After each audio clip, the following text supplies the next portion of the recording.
Question 3. A student investigated how the length of a wire affects the resistance of the wire at constant temperature. Figure 3 shows the circuit used. So you've got a meter rule here, you've got crocodile clip, wire, connecting leads, switch, you've got a cell, resistor, some kind of voltmeter, and ammeter here. 3.1. The student plotted a graph of resistance against the length of a wire. Describe a method the student could have used to collect the data needed to plot the graph. That's 6 marks. Well, first of all, so the first thing to do is to measure the length of the wire between the crocodile clips. Of course, we're using the meter rule to do that. And the next thing we do is, okay, we're going to vary the length by moving one end of the crocodile clip. So you can have different length. Measure the current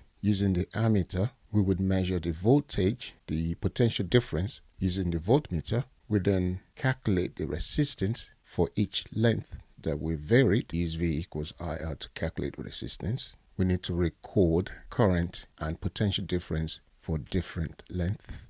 And we then need to repeat readings of current and potential difference, PD, for each length and work out the mean value calculated, the average. We then remove any anomalous readings. We need to ensure values of current are low to minimize heating of wire, because with Ohm's law, the temperature has to be constant. We need to ensure the circuit is disconnected between readings. Question 3.2. Which graph shows the relationship between the resistance of a wire at constant temperature and its length? In this case, we're looking at resistivity. Rho is equal to RA over L. R is the resistance, A is the area, cross-sectional area, L is the length of the wire. And so we can rearrange, make R the subject. The resistance is rho, the resistivity, times L over A. And we can rewrite that in a way, because we're plotting R against L, and we're using Y equals mx plus c, where your Y is your resistance, your X is your length,